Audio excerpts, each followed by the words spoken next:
Welcome to active contracts Tamil. So என்னோட name Krishnamurthy. நான் SEBI register advisor கிடையாது. இந்த வீடியோ உங்களுக்கு ஒரு எஜுகேஷ்னல் பர்பஸ்க்காக மட்டுமே. ஸோ வர்ற மார்ச் 29ஆம் தேதி ஞாயிற்றுக்கிழமை நம்மளுக்கு ஒரு வெபினார் இருக்குது, ஃப்ரீ வெபினார்.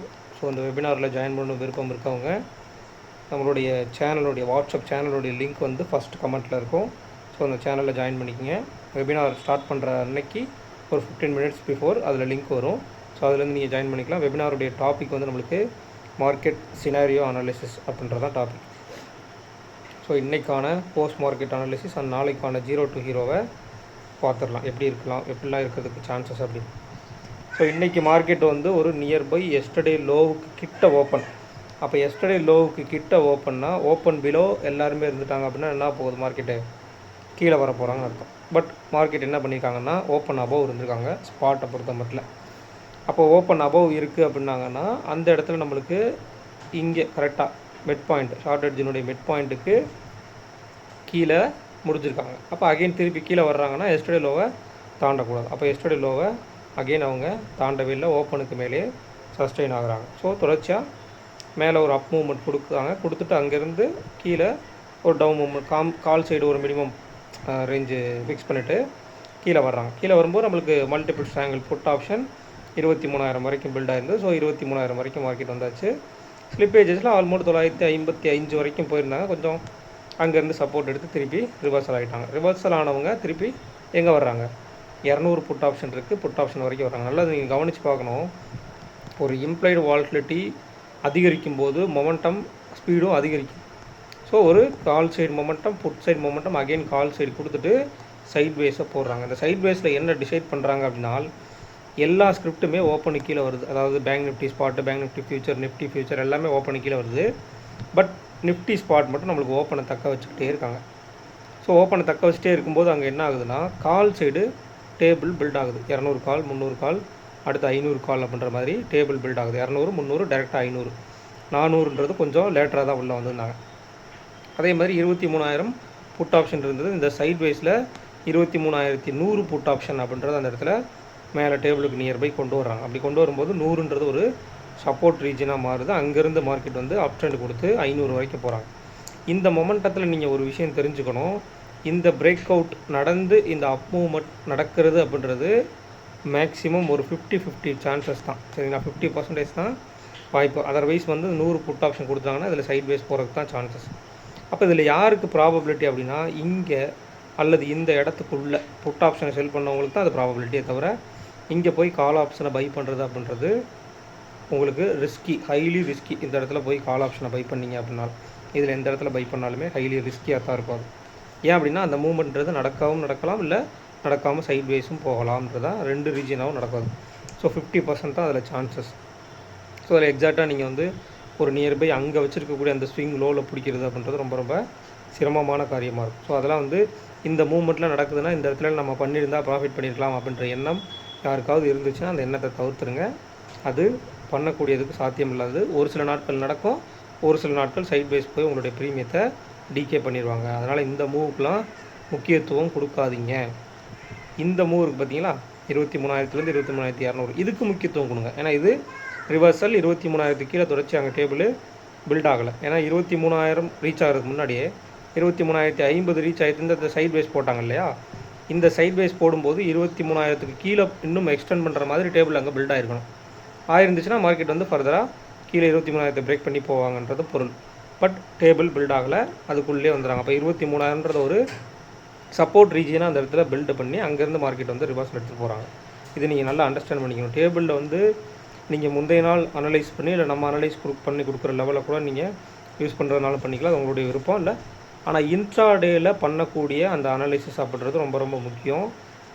ஐவி எவ்வளோ இருக்குது, அதுக்கேற்ற மாதிரி எட்ஜு எப்படி டிசைன் ஆகுது, சரிங்களா, டேபிளில் எப்படி எட்ஜு டிசைன் ஆகுது, அதுவும் குறிப்பாக நாளைக்கு எக்ஸ்பைரிக்கு ரொம்ப ரொம்ப முக்கியம். எட்ஜு எங்கே டிசைன் ஆகுதுன்றதை பொறுத்து தான் மார்க்கெட்டில் 0 to ஹீரோவே நடைபெறும். சரிங்களா, எட்ஜிலேருந்து அகைன் மிட் பாயிண்ட்டுக்கு வர்றது தான் 0 to ஹீரோ. அதுக்கு முன்னாடியே உங்களுக்கு பிரேக் அவுட் மூலியமாக நடந்தாலும் நடக்கலாம். அதாவது இப்போ உதாரணத்துக்கு இப்போ எஸ்டர்டே ஹை இருக்குன்னா நாளைக்கு ஒரு வேளை இப்போ வந்து பாசிட்டிவாக தான் முடிஞ்சிருக்காங்க, 1% பாசிட்டிவாக முடிச்சிருக்காங்க. ஆனால் எஸ்டர்டே ஹைக்கு உள்ளே முடிச்சிருக்காங்க. அதையும் நீங்கள் நோட் பண்ணிக்கணும். ஒருவேளை மார்க்கெட் வந்து கேப் அப்பில் ஓப்பன் ஆகிட்டு ஓப்பனுக்கு கீழே வந்துட்டாங்க அப்படின்னா சரிங்களா. ஓப்பனுக்கு கீழே வந்துட்டு எஸ்டர்டே ஹையை வந்து ஒரு எட்ஜாக டிசைட் பண்ணுறாங்க, பாட்டம் எட்ஜாக டிசைட் பண்ணுறாங்க அப்படின்னா திருப்பி மார்க்கெட் மேலே போய் எங்கே ஓப்பனை கட் பண்ணால் தான் அது வந்து அப் ட்ரெண்ட். அது வரைக்கும் அது அப் ட்ரெண்ட் கிடையாது. அதே மாதிரி நாளைக்கு இதே சினாரியோ எஸ்டர்டே ஹைக்கு மேலே ஓப்பன் ஆகிட்டு ஓப்பனுக்கு கீழே வந்து ஓப்பனுக்கு கீழேயும் எஸ்டர்டே ஹைக்கு மேலேயும் மார்க்கெட்டை வச்சுட்டாங்க அப்படின்னா மார்க்கெட் சைட் வேஸில் போயிடும். ரொம்பவுமே கேர்ஃபுல்லாக இருக்கணும். ஏன்னா ப்ரீமியம் அதிகமாக இருக்குது, சரிங்களா. ப்ரீமியம் அதிகமாக இருக்குன்னா அந்த ப்ரீமியத்தை நாளைக்கு ஏடிஎம் ப்ரீமியம் ஜீரோ பண்ணணும். அதில் தான் அதுக்கான வேலைகள் தான் மார்க்கெட்டில் நடக்கும். ஸோ அதை கவனித்து பார்த்து பண்ணணும். அதுவும் இல்லாமல் உங்களுக்கு இங்கே ஐடிஎம் கால் ஆப்ஷன்ஸ் எல்லாம் டேபிளில் இருக்காங்க. இதே சினாரியோவை இதுக்கு முன்னாடி நம்ம கொஞ்சம் நாளுக்கு முன்னாடி பார்த்துருக்கோம், அதுவும் நடந்திருக்கு, சரிங்களா. குறிப்பிட்டு சொல்லப்போனால் உங்களுக்கு இதே சினாரியோ உங்களுக்கு மார்க்கெட் வந்து ஓப்பனுக்கு மேலே ப்ரீவியஸ் க்ளோஸ்க்கு மேலே போய் முடியல, பட் ஓப்பனுக்கு மேலே போய் அப் ட்ரெண்டில் முடிச்சு அடுத்த நாள் ஓப்பன் டு எஸ்டர்டே ஹை அப்படின்றத மார்க்கெட் வச்சுருக்காங்க, சரிங்களா. இந்த ரேஞ்சுக்குள்ளே தான் மார்க்கெட்டை வச்சுருக்காங்க. அப்போ இதில் மொமெண்டம்ன்றது ஸ்லோவராக இருக்கும், ப்ரீமியம் மூவ் ஆகிற மாதிரியே இருக்கும், பட் அதில் டிகேன்றதுக்கு தான் பாசிபிலிட்டி நிறைய இருக்குது. முன்னாடியே ஒரு சினாரியோ உங்களுக்கு இதில் நடந்திருக்கு. ஸோ இதுக்கு முன்னாடி எப்படிலாம் இந்த மாதிரி நடந்திருக்காங்க, ஒரு டவுன் ட்ரெண்டை வச்சு அகெயின் மார்க்கெட்டை வந்து ப்ரீவியஸ் க்ளோஸ்க்கு மேலே போய் க்ளோஸ் பண்ணி அடுத்த நாள் என்ன பண்ணியிருக்காங்க, எஸ்டர்டே ஹைக்கு மேலே ஓப்பன் ஆனால் என்ன பண்ணியிருக்காங்க, இல்லை நெகட்டிவாக ஓப்பன் ஆனால் என்ன பண்ணியிருக்காங்கன்றதை பார்க்கணும். அப்போ அகெயின் டவுன் சைடு சென்டிமெண்ட் போகணும் அப்படின்னா இங்கே என்ன ப்ராபபிலிட்டின்னு கேட்டிங்கன்னா ஓவரால் அவங்களுக்கு டவுன் சைடு போகணும் அப்படின்னா கீழே இந்த ஹை அண்ட் லோ இருக்குது இல்லையா, எஸ்டர்டே ஹை அண்ட் லோ இதனுடைய மிட்டுக்கு கீழே வரணும். அப்போ இதனுடைய ஹை அண்ட் லோவுக்கு என்ன இதுன்னு பார்க்கணும். இந்த ஹை வந்து நம்மளுக்கு உதாரணத்துக்கு ஒரு 502 சம்திங் இன்றைக்கி வச்சுருக்க ஹை. ஸோ அதேமாதிரி இன்றைக்கி வச்சுருக்க லோ என்னென்னு பார்க்கணும். லோ வந்து பார்த்துட்டிங்க அப்படின்னா கிட்டத்தட்ட 955 அப்படின்னா கிட்டத்தட்ட 200க்கும் 250க்கும் மிட்டில் அதுக்கும் கீழே மார்க்கெட் வரணும். இந்த ரீஜனை தாண்டி வரணும். 200க்கு 250 வருவாங்களா அப்படின்னு கேட்டிங்கன்னா பாசிபிலிட்டிஸ் இருக்குது. ஏன் அப்படின்னா இங்கே ஐடிஎம் கால் ஆப்ஷன்ஸே இருக்காங்க டேபிளில்.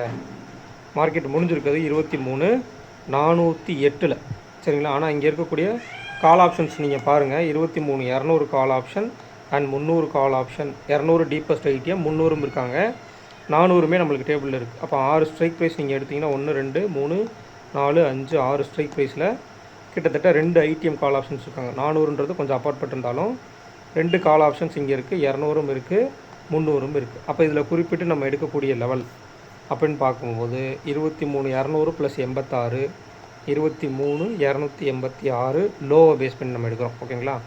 அதேமாதிரி 23,300 + 60னா 23,360. இது வந்து அந்த ஐடிஎம் கால் ஆப்ஷன்ஸுடைய லோ டிமாண்ட் ஜோன் அப்படின்னு சொல்லுவாங்க. அவங்களுடைய ப்ரீவியஸ் க்ளோஸில் ரியாக்ட் ஆகுமான்னு கேட்டிங்கன்னா அதுலேயும் ஆகும். 473 இதை ப்ளஸ் பண்ணிங்க அப்படின்னா 505 இந்த லெவல். ஸோ அதெல்லாம் நம்மளுக்கு எட்ஜஸாக வந்துடும், சரிங்களா. நியர்பை எட்ஜஸாக கூட வர்றதுக்கு சான்சஸ் இருக்குது. அப்போ இந்த 6 ஸ்ட்ரைக் ப்ரைஸில் மார்க்கெட் முடிஞ்சிருக்கிறது 23,400. அப்போ 400க்கு கீழே உள்ள புட் ஆப்ஷன் யாருன்னு பார்க்கும். 300 இருக்காங்களா, இல்லை. 250 இருக்காங்களா, இல்லை. 200 இருக்காங்களா, எஸ் இருக்காங்க. அப்போ 23,200ன்றது நம்மளுக்கு ஷார்ட்டஸ்ட் எட்ஜினுடைய பாட்டம். அப்போ ஷார்ட்டஸ்ட் எட்ஜினுடைய டாப் யாருன்னு கேட்டிங்கன்னா 23,500. ஷார்ட்டஸ்ட் எட்ஜினுடைய டாப் 23,500. அப்போ இது ரெண்டுத்துக்கு முன்னாடி மிட் பாயிண்ட் ஒரு 300 பாயிண்ட் எடுத்துக்கிட்டால் 23,350 அப்படின்றது ஷார்ட்டஸ்ட் எட்ஜினுடைய மிட் பாயிண்ட். ஒரு பாயிண்ட் கிடச்சிச்சா அப்படிங்களா. அடுத்து நம்மளுக்கு 23,000 23,500. 23,000ன்றது ஒய்டஸ்ட் எட்ஜினுடைய பாட்டம். ஒய்டஸ்ட் எட்ஜினுடைய டாப் நம்மளுக்கும் 23,500 தான். அப்போ அதனுடைய மிட் பாயிண்ட்டு 23,250 அப்படின்றது ஒய்டஸ்ட் எட்ஜினுடைய மிட் பாயிண்ட். ஸோ இதில் சொல்லக்கூடிய இந்த எட்ஜஸ்ஸு மிட் பாயிண்ட்டு எல்லாமே கொஞ்சம் முக்கியமாக இருக்கும். இதெல்லாம் நீங்கள் வந்து அப்படியே நீங்கள் பிரதிபலிக்குமா அப்படின்னு கேட்டிங்கன்னா நீங்கள் எடுத்து அதை வந்து அனலைஸ் பண்ணி பாருங்கள். உங்களுடைய அனலைசிஸ்க்கு அதை உட்படுத்தி பாருங்கள். அப்போ 200 நம்ம ரேஞ்சஸ் கால்குலேட் பண்ணோம்னா 200 to 500 வச்சு தான் நம்ம ரேஞ்ச் எடுக்கணும். அப்போ 500 அவங்களுடைய க்ளோசிங் ப்ரைஸ் 100 ரூபா அப்படின்னு எடுத்துக்கிட்டோம் அப்படின்னா 23,600 அப்படின்றது ஷார்ட் ரேஞ்சினுடைய டாப். ஷார்ட் ரேஞ்சினுடைய பாட்டம் 87 அப்படின்னு எடுத்துக்கிட்டிங்க அப்படின்னா 23,113 அப்படின்றது ஷார்ட் ரேஞ்சினுடைய பாட்டம். ஒய்டஸ்ட் ரேஞ்சுன்னு எடுத்துக்கிட்டிங்க அப்படின்னா 23,687 அப்படின்றது ஒய்டஸ்ட் ரேஞ்சினுடைய டாப். அடுத்து அதே 187 100 + 87 மைனஸ் பண்ணிட்டீங்க அப்படின்னா 23,013 அப்படின்றது ஒய்டஸ்ட் ரேஞ்சினுடைய பாட்டம். அப்போ நாளைக்கு ரேஞ்ச் எக்ஸ்பைரி ரேஞ்ச் எங்கே இருக்குது, 23,013 டு 23,687 வரைக்கும் ரேஞ்ச் அப்படின்றது இருக்குது. அப்போ நாளைக்கு கேப் அப் ஓப்பன் ஆனாலும் இந்த ஒய்டஸ்ட் ரேஞ்சினுடைய டாப் இருக்கு இல்லையா, ஷார்ட் ரேஞ்சினுடைய டாப் 600 அண்ட் ஒயிட் ரேஞ்சினுடைய டாப் 687, இதுக்கு உள்ளே ஓப்பன் ஆகிட்டு ஓப்பனுக்கு கீழே இருந்துட்டாங்க அப்படின்னா இந்த ஷார்ட்டஸ்ட் எட்ஜினுடைய பாட்டம் அண்ட் ஒய்டஸ்ட் எட்ஜினுடைய பாட்டமை சப்போர்ட்டாக கன்வெர்ட் பண்ணியிருந்தாங்கன்னா மார்க்கெட் அதுக்குள்ளே ரன் ஆகும். இல்லை இதை பிரேக் பண்ணிட்டாங்கன்னா அகெயின் கீழே வர்றதுக்கும் சான்சஸ் இருக்குது. எங்கன்னா அடுத்தடுத்து நம்ம கொடுத்துருக்கோம் இல்லையா, அந்த 360, இவங்களுடைய ப்ரீவியஸ் க்ளோஸ் 473, அந்த லெவலுக்குலாம் வர்றதுக்கும் சான்சஸ் இருக்குது. ஸோ அதெல்லாம் கொஞ்சம் கேர்ஃபுல்லாக பார்க்கணும். ஐவி இங்கே மார்க்கெட்டில் ஏறி இருந்தாலும் ப்ரீமியம் என்ன பண்ணியிருக்காங்கன்னு பார்க்கணும். இப்போ 23,400 உங்களுக்கு கால் ஆப்ஷன், அவங்களுடைய ப்ரீவியஸ் க்ளோஸ் வந்து நமக்கு ப்ரீவியஸ் க்ளோஸ் வந்து உங்களுக்கு 135 ரூபா, கரண்ட் க்ளோஸ் வந்து உங்களுக்கு 147 ரூபா. ஓகேங்களா, 147 ரூபா. அதே மாதிரி 400 புட் ஆப்ஷன் என்ன ப்ரைஸ் இருக்காங்கன்னு பார்க்கணும். 23,400 புட் ஆப்ஷன், கால் ஆப்ஷன் நம்மளுக்கு 147 ரூபா. ஸோ புட் ஆப்ஷன் அப்படின்றது என்ன ப்ரைஸ் இருக்காங்கன்னு பார்க்கணும். புட் ஆப்ஷனை பார்க்கும்போது உங்களுக்கு 160 ரூபா. அப்போ 147 + 160ன்னு எடுத்துக்கிட்டால் கிட்டத்தட்ட 307 பாயிண்ட் ஏடிஎம் ப்ரீமியம் இருக்கிறது. அப்போ இந்த 307 பாயிண்ட் அவங்க வந்து நாளைக்கு ஜீரோ பண்ணணும்னா ஏடிஎம்மில் உங்களுக்கு இருக்கக்கூடிய பாயிண்ட்ஸை ஜீரோ பண்ணணும்னா என்ன பண்ணுவாங்க, மார்க்கெட்டை மேலேயும் கீழேயும் கொண்டு போவாங்க. இல்லை ஒன் சைடாக மேலே போயிட்டு அங்கேருந்து இல்லை கீழே வந்துட்டு அங்கேருந்து ஒரு ரிவர்சல் கொடுத்துட்டாங்க அப்படின்னா என்ன ஆகும், அந்த ப்ரீமியம் டிகே செய்யப்படும். எப்படி டிகே பண்ணப்படும்னா, இப்போ மார்க்கெட் வந்து மேலே போகிறாங்க அப்படின்னு எடுத்துக்கிட்டோம் அப்படின்னா மேலே போகும்போது கால் ஆப்ஷன்ஸ்க்கு ப்ரீமியம் கம்மியாக கொடுத்துட்டு புட் ஆப்ஷன்ஸ்க்கு ப்ரீமியம் அதிகமாக கரைப்பாங்க. டிகேன்றது நிறைய. ஒருவேளை மார்க்கெட் கீழே வந்துச்சு அப்படின்னா புட்டுக்கு கொடுக்க வேண்டிய ப்ரீமியம் வந்து கம்மியாக கொடுத்துட்டு காலை கரைக்கிற டிகே நடக்கும். அது எப்படி நடக்கும்னா, இந்த எஸ்டர்டே ஹைக்கு மேலே ஓப்பன் ஆகும்போது நடக்கும். அதே மாதிரி எஸ்டர்டே ஹை அண்ட் லோவுக்கு உள்ள ட்ரேட் நடந்துச்சு அப்படின்னாலும் மார்க்கெட் சைட் பேஸில் தான் போகிறதுக்கு அதிகபட்ச வாய்ப்பு இருக்குது. இதில் நீங்கள் இன்னொரு விஷயம் கவனிக்க வேண்டிய விஷயம் என்னென்னா, நமக்கு end of the day session close ஆகும்போது கால் ஆப்ஷன் சைடு ஐவி கம்மியாகும், அவங்கள விட 1.5 மடங்கு புட் ஆப்ஷன் சைடு ப்ரீமியம் அதிகமாக இருக்குது. அப்போ நாளைக்கு ஒரு வேளை கேப் அப்பில் ஓப்பன் பண்ணிட்டாங்க அப்படின்னாலே, பாசிட்டிவில் ஓப்பன் பண்ணிட்டாங்க அப்படின்னாலே இந்த டிகே ஃபாஸ்ட்டாக இருக்கும். அதாவது கால் ஆப்ஷன் உதாரணத்துக்கு இப்போ 23,400 ஒரு 23,500 இல்லை ஒரு 600 550 சம்திங் அங்கே ஓப்பன் பண்ணுறாங்கன்னு வச்சுக்கலாம். கால் ஆப்ஷன் சைடு 22 பாயிண்ட் ஏறினா புட் ஆப்ஷன் சைடு 35 பாயிண்ட் இருக்கும். ஒரு பேசிக்கான ஒரு விஷயம். நீங்கள் அது பாயிண்ட்ஸ் எக்ஸாக்டாக கிடையாது, ஒரு உதாரணத்துக்காக சொல்லலாம். இந்த சைடில் வந்து உங்களுக்கு 22 பாயிண்ட் ஏறிச்சுன்னா இந்த சைடில் 35 பாயிண்ட்டாக இறங்குறதுக்கு வாய்ப்புகள் இருக்கிறது. டெல்டா அந்தளவுக்கு ஈவன் பண்ணி அந்த இடத்துல வச்சுருவாங்க. ஸோ ஏன்னா அங்கே உங்களுக்கு டிகேன்றது நடக்கணும். டிகே நடந்தால் தான் உங்களால் என்ன பண்ண முடியும், எக்ஸ்பைரி பண்ண முடியும் குறிப்பிட்ட பாயிண்டில் வச்சு. ஸோ அதை வந்து கவனத்தில் கொள்ளுங்கள். டிகேன்றதுக்கு நாளைக்கு அதிகபட்ச இம்பார்ட்டன்ஸ் இருக்கும். ஒன் சைடு மார்க்கெட்டாக இருக்கணும்னா நெக்ஸ்ட்டு எக்ஸ்பைரியில், சரிங்களா, அடுத்த எக்ஸ்பைரியில் உங்களுக்கு ஐடிஎம் டு ஓடிஎம் பர்சன்டேஜஸ் இருக்கணும். அதில் வந்து 24 எக்ஸ்பைரி இருக்கு இல்லையா, அதில் வந்து ஐடிஎம் டு ஓடிஎம் பர்சன்டேஜஸ் இருக்கணும். அதே மாதிரி அவங்க சைடில் ஐவி இருக்கும், சரிங்களா. அவங்க சைட்லேயும் இப்போ கரண்ட் வீக்கில் உங்களுக்கு ட்ராப் அவுட் ஆகுதுன்னா நெக்ஸ்ட் வீக்லேயே ஐவி ட்ராப் அவுட் ஆச்சுன்னா என்ன ஆகும், மார்க்கெட்டில் மொமெண்டம் ஸ்லோ ஆகிடும். இப்போ இதில் பாருங்கள், அங்கே வந்து நம்மளுக்கு இவங்களோட 1.5 மடங்கு இருந்தாங்க. இதில் 17 எக்ஸ்பைரியில் 22 35, ஆனால் இதில் அடுத்த 24 எக்ஸ்பைரியில் 20 to 27 தான். ஸோ இந்த 8 பாயிண்ட் ப்ரீமியத்தில், அதாவது ஐவியில் கம்மியாக இருக்குது. ஸோ இதையும் நீங்கள் கவனத்தில் கொள்ளணும். அதே மாதிரி எல்லா இண்டெக்ஸஸ்க்கும் மற்ற இண்டெக்ஸஸ்க்கும் நீங்கள் பார்க்குறது தவறே கிடையாது. பேங்க் நிஃப்டிக்கும் நீங்கள் ரேஞ்சு பார்த்து வச்சுக்கலாம், ப்ராப்ளமே கிடையாது. அதுலேயுமே என்ன பண்ணியிருக்காங்க அப்படின்றத நீங்கள் தெரிஞ்சுக்கணும். ஏன்னா அதில் வந்து உங்களுக்கு ஒரு மந்த்லி எக்ஸ்பைரிக்கு நியர்பை நெருங்குறாங்க அப்படின்ற பட்சத்தில் அவங்க சைடில் என்ன மாதிரி முடிச்சிருக்காங்க அப்படின்றதையும் பார்க்கணும். எதுக்குள்ளே இருக்காங்க. இப்போ உதாரணத்துக்கு 54,400 முடிச்சிருக்காங்க அப்படின்னா 54,000 கால் ஆப்ஷன், 54,000 புட் ஆப்ஷன் அவங்களுடைய ஸ்டார்டில் இருக்காங்க. அதுக்கு மேலே பார்க்கும்போது உங்களுக்கு 55,000 56,000 ஒரு மல்டிபிள் ஸ்ட்ராங்கிளில் 1000 பாயிண்ட் மல்டிபிள் ஸ்ட்ராங்கிளில் மேலே வச்சுருக்காங்க. கீழேயுமே நம்மளுக்கு புட் ஆப்ஷன் இருக்குது. அப்போ மிட் பாயிண்ட்டாக அதில் எதை சூஸ் பண்ணுறாங்க அப்படின்னா, எந்த இடத்துல இருந்தால் உங்களுடைய ப்ரீமியம் வந்து சமன் செய்யப்படும் அப்படின்னா 54,000 இருந்துட்டாங்க அப்படின்னா 55,000 56,000 கீழே 53,000 இந்த சைடில் 54,000 இவங்க எல்லாமே வந்து கவர் செய்யப்படும், சமன் செய்யப்படும்னு பார்த்துங்களேன்.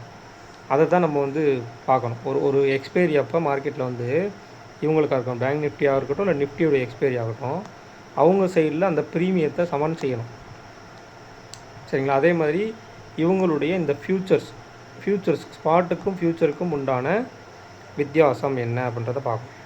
இப்போ இந்த இடத்துல உங்களுக்கு இண்டெக்ஸ் ஃபியூச்சர்ஸ், நம்மளுடைய நிஃப்டி ஃபியூச்சர்ஸ் ஸ்பாட் வந்து கிட்டத்தட்ட 408 க்ளோஸ் ஆகிருக்கு. ஃபியூச்சர் என்ன பண்ணியிருக்காங்க அப்படின்னா நமக்கு 429 க்ளோஸ் வச்சுருக்காங்க. ஸோ நேற்றுக்கு இருந்ததை விட இன்றைக்கி ப்ரீமியம் என்ன ஆயிருக்குன்னு பார்க்கணும். ப்ரீவியஸ் க்ளோஸை விட அவங்க கிட்டத்தட்ட 199 ப்ளஸ் 429 அப்படின்னா 200. இந்த சைடில் ஒரு பாயிண்ட் எடுத்துங்க சரிங்களா. இந்த சைடில் ஒரு பாயிண்ட்டு எடுத்துங்க. கிட்டத்தட்ட ஒரு 130 பாயிண்ட் சம்திங் வருமா? 130னா ஒரு 120 பாயிண்ட் சம்திங் வரும். ஸோ அப்போ அந்த 130 பாயிண்ட் இவங்க ப்ரீமியத்தில் இருக்கவங்க இப்போ எப்படி க்ளோஸ் ஆகிருக்காங்கன்னு பார்க்கணும் சரிங்களா. இவங்களுக்கு 130 பாயிண்ட் டிஃப்ரென்ஸில் க்ளோஸ் பண்ணியிருக்காங்க. நேற்றுக்கு விட 130 பாயிண்ட் ப்ளஸில் க்ளோஸ் பண்ணியிருக்காங்க. பட் இங்கே வந்து 257 பாயிண்ட் இருக்குது ப்ரீவியஸ் க்ளோஸ்லேருந்து பார்க்கும்போது. இது உங்களுக்கு புரியுதுங்களா? 200 to 230 பாயிண்ட் ப்ரீமியத்தில் இருக்குது. அப்போ 230 பாயிண்ட் ஃபியூச்சர் மேலே போய் க்ளோஸ் ஆகிருக்கு அப்படின்னா ஸ்பாட் வந்து 257 பாயிண்ட் மேலே போய் க்ளோஸ் ஆகிருக்கு. அப்போ கிட்டத்தட்ட இவங்க நெருங்கி வந்திருக்காங்கன்னு அர்த்தம். டிஃப்ரென்ஸ் வந்து அதிகமாக இல்லை, நெருங்கி வந்திருக்காங்க. அப்போ 408 ப்ளஸ் 29 அப்படின்னா அப்போ இவங்களுடைய டிஃப்ரென்ஸ் எவ்வளோ இருக்குது? கிட்டத்தட்ட உங்களுக்கு 21 பாயிண்ட் தான் இங்கே ப்ரீமியம் இருக்கிறது. ஸோ ப்ரீமியம் நாளைக்கு என்ன ஆகுதுன்னு பார்க்கணும். ஓப்பன் மார்க்கெட்டில் என்ன ஆகுதுன்னு பார்க்கணும். அப்போ இந்த ப்ரீமியம் இதை விட இன்னும் குறைஞ்சிட்டு வந்திருந்தாங்க அப்படின்னா மார்க்கெட் டிஸ்கவுண்ட்டில் வருதுன்னு அர்த்தம். டிஸ்கவுண்ட்டில் வருதுன்னா யார் சைடு டைம் வேல்யூ இருக்குன்னா கால் ஆப்ஷன் சைடில் டைம் வேல்யூ இருக்குன்னு அர்த்தம். ஸோ அது எக்ஸ்பைரி டயத்தில் கொஞ்சம் நியர்பை, ஏன்னா மந்த்லி எக்ஸ்பைரி நெருங்கிட்டு வருது. ஸோ எந்த அளவுக்கு இருக்க போகிறாங்கன்றதை பார்க்கணும். இந்த ஸ்பாட் விசஸ் ஃபியூச்சரை வந்து ஓரளவுக்கு பார்த்து வச்சுக்கோங்க. யார் வந்து இன்றைக்கி கூட எடுத்துட்டிங்க அப்படின்னா ஸ்பாட் வந்து உங்களுக்கு பாசிட்டிவ் சென்டிமெண்ட்லேயே ஃபியூச்சர் வந்து பாசிட்டிவ் சென்டிமெண்ட்லேயே நியர்பை ப்ரீவியஸ் க்ளோஸ்க்கு மேலே இருந்தாங்க. ஸ்பாட் வந்து வர்றதுக்கு கொஞ்சம் டைம் எடுத்துக்கிட்டாங்க ப்ரீவியஸ் க்ளோஸ்க்கு மேலே. ஸோ அதை நீங்கள் கவனித்து பார்த்துக்கிங்க தெரிஞ்சிருக்கும். ஸ்பாட் வர்றதுக்கு முன்னாடியே ஃபியூச்சர் வந்திருக்கும் அந்த இடத்துல. ஸோ இந்த மாதிரி விஷயங்கள்லாம் இருக்குது. அப்போ எட்ஜு எங்கே டிசைட் பண்ணுறாங்க, அந்த எட்ஜுக்கு எங்கே டாப்பில் ட்ரேட் ஆகிறாங்களா பாட்டமில் ட்ரேட் ஆகிறாங்களா. அதே மாதிரி ஒன் சைடாக மார்க்கெட் போட்டால் ஒன் சைடாக போகணுன்ற அவசியம் கிடையாது. அகைன் திருப்பி ஒரு சைடில் ஒரு சின்ன ரிவர்சல் கொடுத்துட்டு கூட அந்த இடத்துல ப்ரீமியம் டீக்கேன்றது நடந்தே தீரும். அல்லது அந்த இடத்துல வச்சு சைட் வேஸ் போட்டு மேலே போயிட்டாங்க அப்படின்னா அந்த இடத்துல வச்சு சைட் வேஸ் போட்டு, இல்லை கீழே வந்துட்டாங்கன்னா அந்த இடத்துல சைட் வேஸ் போட்டு ப்ரீமியம் டீக்கேன்றது நடக்கும். அப்போ நெக்ஸ்ட் வீக் ஐவின்றது நெக்ஸ்ட்டு எக்ஸ்பைரியில் உள்ள இம்ப்ளைடு வால்டிலிட்டி அப்படின்றது ரொம்ப ரொம்ப முக்கியம். டேபிள் ரொம்ப ரொம்ப முக்கியம். டேபிளில் இப்போ மார்க்கெட் கீழே போயிட்டே இருக்குன்னா ஐடிஎம் புட் ஆப்ஷன்ஸ் அந்த இடத்துல இருக்கக்கூடாது சரிங்களா. ஐடிஎம் புட் ஆப்ஷன்ஸ் அந்த இடத்துல இருக்கக்கூடாது. மார்க்கெட் மேலே போயிட்டுருக்குன்னா ஐடிஎம் கால் ஆப்ஷன்ஸ் அந்த இடத்துல இருக்கக்கூடாது. அப்போ ஐடிஎம் கால் ஆப்ஷன்ஸ் இருந்து ஒரு எஸ்டர்டே ஹைக்கு மேலே போயிட்டு கீழே வரும்போதோ, இல்லை எஸ்டர்டே லோ கீழே போயிட்டு உள்ளே வரும்போதோ ரிவர்சல் கொஞ்சம் வேகமாக இருக்கும். இப்போ இன்றைக்குமே அதான் நடந்தது. எஸ்டர்டே லோவுக்கு கீழே போயிட்டு திருப்பி உள்ளே வந்து ஒரு சைட் வேஸ் போட்டு அகைன் மேலே எடுத்துகிட்டு போயிட்டாங்க. ஸோ அந்த மாதிரி எஸ்டர்டே லோ ஹை அண்ட் லோவை பிரேக் பண்ணிட்டாங்க அப்படின்னாலே மொமெண்டம் ஃபாஸ்ட்டாக இருக்கும். அதை நம்ம பார்த்துட்டு வர்றது தான். இதுக்கு உங்களுக்கு முழுக்க சினாரியோ தெரியணும். சினாரியோ எப்படி முடிச்சிருக்காங்க அப்படின்றதும் கொஞ்சம் நீங்கள் அண்டர்ஸ்டாண்ட் பண்ணிக்கணும். எஸ்டர்டே ஹைக்கு மேலே முடிச்சிருக்காங்களா, கீழே முடிச்சிருக்காங்களா, ப்ரீவியஸ் க்ளோஸ்க்கு மேலே முடிச்சிருக்காங்களா, கீழே முடிச்சிருக்காங்களா அப்படின்ற விஷயம்லாம் உங்களுக்கு தெரியணும். டேபிளில் அதிகபட்சமாக யார் இருக்காங்க அப்படின்ற விஷயமும் தெரியும். ஸோ அனலைஸ் பண்ண கற்றுக்குங்க. முடிஞ்ச அளவுக்கு நீங்கள் பார்க்குற டேபிளில் வந்து எழுதிங்க. ஏதோ ஒரு டைம் பீரியடில் நீங்கள் ஒரு டேபிளை பார்க்குறீங்க அப்படின்னா அடுத்து கொஞ்சம் நேரம் கழிச்சு அந்த டேபிளுக்கு எப்படி ரியாக்ட் பண்ணியிருக்காங்கன்றதை எழுதுங்க. ஒரு 6 ஸ்ட்ரைக் ப்ரைஸு, ஃபஸ்ட்டு ஒரு 4 ஸ்ட்ரைக் ப்ரைஸு, அடுத்து ஒரு 6 ஸ்ட்ரைக் ப்ரைஸ், இது ரெண்டையுமே எழுதி வச்சுக்கோங்க. எழுதி வச்சுட்டு அடுத்து ஒரு ½ ஹவரில் அந்த ட்ரேடுக்கு அந்த டேபிளுக்கு எப்படி மார்க்கெட் ரியாக்ட் பண்ணியிருக்கு அப்படின்றத நோட் பண்ணி வைங்க. நோட் பண்ணி வச்சிங்க, அதில் உங்களுக்கு ஒரு புரிதல் கிடைக்கும். ஸோ அதுக்கு தான் நம்ம சில ஸ்ட்ரக்சர்ஸ் கொடுத்துருக்குறோம். நம்மளுடைய ஆக்டிவ் கான்ட்ராக்ட்ஸ் அனாலிசிஸ்ன்ற அந்த பிளேலிஸ்ட்டில் இந்த மாதிரி ஸ்ட்ரக்சரில் இருந்தால் இப்படிலாம் ப்ராபபிலிட்டி இருக்குது அப்படின்ற மாதிரி. ஸோ அதையுமே ஒரு தடவை பார்த்துட்டு நீங்கள் டேபிள் அனலைஸ் பண்ணி இன்ட்ராடேயில் அந்த டேபிளுக்கு உண்டான மூவ்மெண்ட் எப்படி இருக்குன்றதை பாருங்கள். பார்த்தீங்கன்னா உங்களுக்கு ஓரளவுக்கு அண்டர்ஸ்டாண்ட் ஆகும் சரிங்களா. ஸோ ஆக்டிவ் கான்ட்ராக்ட்ஸ் அனாலிசிஸ் அப்படின்றது ரொம்ப ரொம்ப இன்ட்ராடேயில் முக்கியம். அதை பொறுத்து தான் மார்க்கெட் மேக்ஸிமம் மூவ்மெண்ட் கொடுக்குறாங்க அப்படின்றது என்னுடைய பார்வை. நீங்களும் அதை ட்ரை பண்ணணும் அப்படின்னா ஓரளவுக்கு நீங்கள் பேக் டெஸ்ட் பண்ணி எல்லாம் பண்ணி பார்த்துட்டு அதுக்கப்புறம் நீங்கள் ட்ரை பண்ணுங்கள். ஸோ இந்த வீடியோ பிடிச்சிருந்துச்சு அப்படின்னா லைக் பண்ணுங்கள், ஷேர் பண்ணுங்கள், சப்ஸ்கிரைப் பண்ணுங்கள். மறக்காமல் உங்கள் கருத்துக்களை வந்து கமெண்ட் செக்ஷனில் கமெண்ட் பண்ணுங்கள். நன்றி, வணக்கம்.